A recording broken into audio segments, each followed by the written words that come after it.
Здравейте! Реших, че днес искам да ви разкажа набързо историята за буркана. В дневника на Изи има текст, в който разказвам съвсем накратко за него.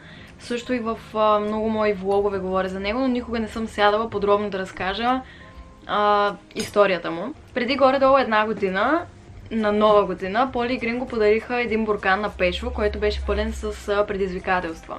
И идеята беше в следващите 365 дни всеки ден да тегли по едно предизвикателство и да го изпълнява с идеята да опитва нови неща, да излезе от комфорта си и все пак да му е забавно. Идеята много ми хареса и знаех, че това е подаръка, който искам за рождения ми ден. Но реално имаше повече от половин година до рождения ми ден и доста дълго време аз нямах буркан, но наблюдавах това, което се случва с Пешо, докато пробва разни неща. И няколко месеца по-късно решихме да направим такъв подарък на Руми, една наша приятелка.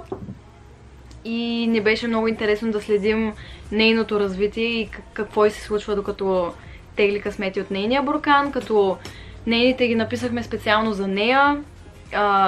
И това е якото на всеки буркан, че да, навсякъде са предизвикателства, но всичко е различно, защото го пишеш специално за човека. И понеже тя много обича символични неща и много търси символиката в много неща в живота, късметите, които написахме, бяха може би 90% символични, а не предизвикателства, които реално трябва да направи.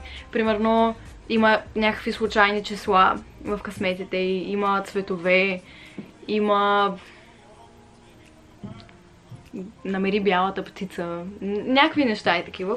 И това е якото на всеки буркан, защото е индивидуален и е специално за човека.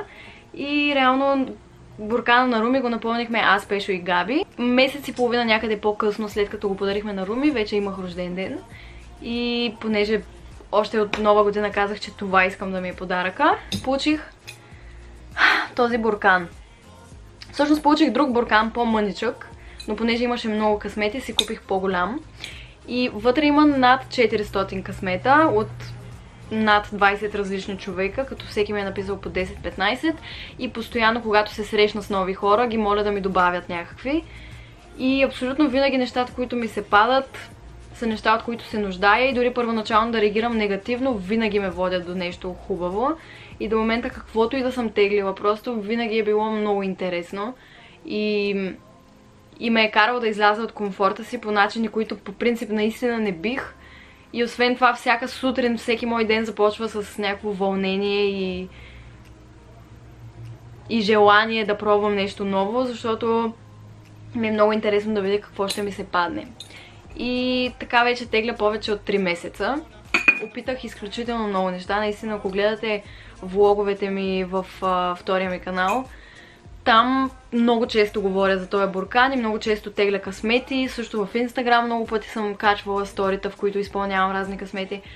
Последния беше да дам 100 лева на майка ми, да си купи каквото иска и просто да я изненадам с това. Късмета беше отстоил. Боядисах част от косата си в Русо, защото ми се падна такъв късмет от Емо. После ми се падна късмет от Симо, един друг наш приятел, който ми написа да си боядисам един кичур в розово. Направих и това. Пътувах до някакви места, на които не съм била до момента. Въобще излязох изключително много от комфорта си по начини, които ми харесаха. По начин, който ми хареса. Веднъж ми се случи, това никога няма да го забравя, просто стоях на дивана, който е пред караваната ни. Пак казвам, ако сте гледали влоговете, знаете за какво говоря. Пред нашата караванка това лято имаше един диван. И стоях на този диван с Стоил и си говорихме за това, че се чудя какво да правя. Не знам защо, но много се чудех дали да седна да пиша книгата ми, третата ми книга, или да седна да чета някаква книга. И много се чудех. Наистина не знам защо. Не кой знае каква дилема, но много се чудех тогава. И не бях теглила късмет от буркана в този ден. Бях решила да не тегля, защото някои късмети отнемат повече време да се изпълнят. Примерно 2-3 дена. И тогава не тегля, докато изпълня самия късмет. И бях решила да не тегля. Но си казах, добре, търся знак. Айде да видим дали мога да намеря някакъв знак в буркана. Каквото ми се падне, така ще го обвържа, че да разбера дали трябва да пиша днес или да чета. И бъркам в буркана и тегля късмет от майка ми, който гласи следното нещо. Започни Не. Прочети отново любимата си книга. Което директно отговори на въпроса ми какво да правя. И реално реших да чета Причината, защото е една от любимите ми книги. И покрай себе си нямах любимата ми книга реално. И започнах да чета Причината и там открих знак, от който наистина много се нуждаех, за да мога да напиша третата книга. И се получи толкова гениално и синхронично и много готино, че просто никога няма да го забравя това. Падал ми се късмет, примерно в един от последните влогове в втория ми канал, отново, отидохме щяхме да ходим на гости на Меги. А Меги е родена в Гърция, говори гръцки. Да, като цяло има някаква връзка, баба и живее там. И тегля късмет сутринта. Аз вече знам, че вечерта ще ходим на гости на Меги. И ми се пада късмет от Слав Нанов, един приятел на Пешо, да приготвя гръцка вечеря. А аз в същия ден вечерта ще ходя в Меги. Просто имат много, много връзка с Гърция. И се падна точно този късмет в деня, в който щях да ходя на гости. Друг късмет, който ми се падна, също го има във влог, даже май в същия влог. С Стоил бяхме решили да правим торта. Някаква торта. И сме си го планирали точно за един определен ден. И в този определен ден пак тегля късмет от буркана и ми се пада: сготви нещо ново. Приготви нещо ново за ядене. Никога не бях правила тая торта. И беше супер яко. Не знам, много ме изкефи. Преди време ми се падна един късмет от Пешо, който гласеше просто: купи си пола. Аз не нося много женствени неща, или поне преди не носех толкова, тук от известно време нося по-дамски дрехи и се опитвам да обновя стила си някак. Но тогава въобще нито исках да нося полички, роклички и някакви такива неща. И ми се пада този късмет от Пешо и приех предизвикателството естествено и си купих пола, за която се бях чудила доста дълго време дали да си купя реално. И го направих. И тя стана един от любимите ми артикули в гардероба и сега много често я нося и се чувствам много по-женствена с нея и благодарение на този късмет реално се вдъхнових наистина да започна да трансформирам стила си. Което е яко, не знам. Яко е. Също така направихме буркани на Чоко, на Валя, на Меги, на Люси. Няколко човека от обкръжението ми също си направиха буркани. Просто много се радвам, че се случи така, защото наистина е много вълнуващо и е много специално и особено когато приятели и познати ти пишат късмети и ти си ги изпълняваш. Вярвам, че всичко си се случва с причина наистина и че всичко, което ти се пада в този даден миг, ти е нужно.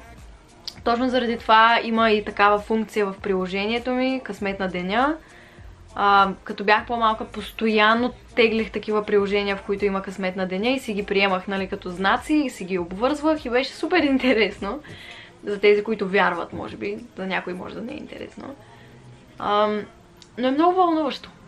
И какво друго ще да кажа?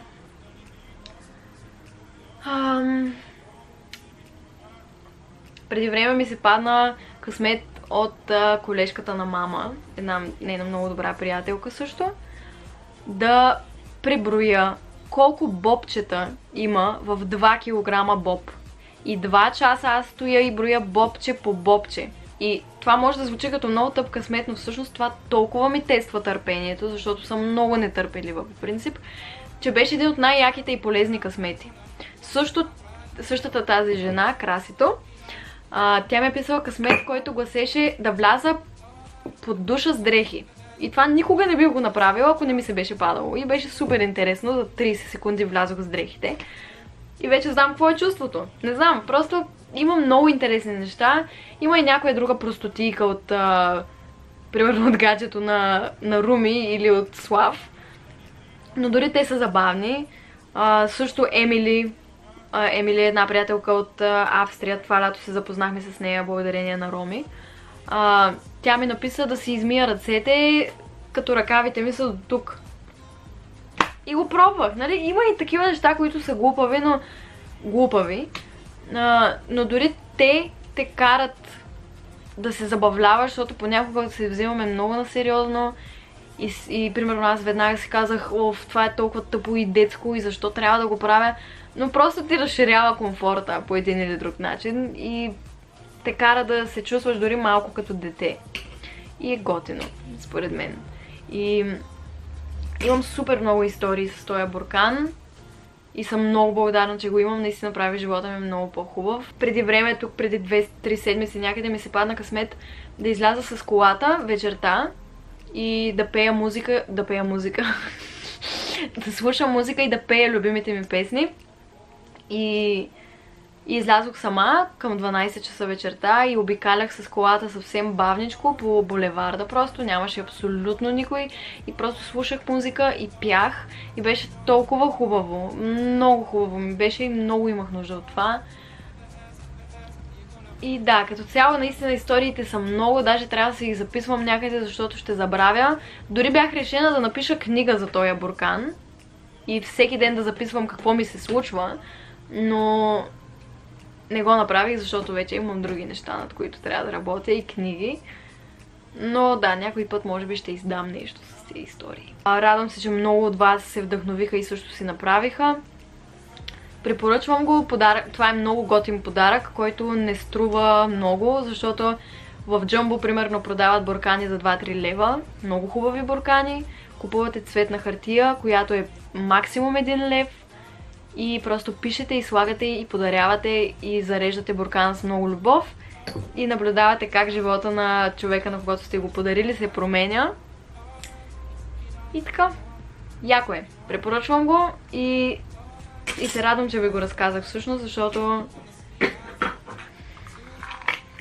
ще се радвам повече хора да си го направят и да си разведрят ежедневието. Днешният късмет от буркана, който ми се падна, е да сготвя вечеря на семейството ми. Само мама си е вкъщи в Шумен. Така че днес, преди да изляза на дискотека, защото май ще ходим на дискотека, ще направя вечеря на мама и така ще изляза. Там преди да ходим на заведение или каквото, както и да е, ще го направя. Така че направете си и вие буркан. Много ви обичам и до скоро!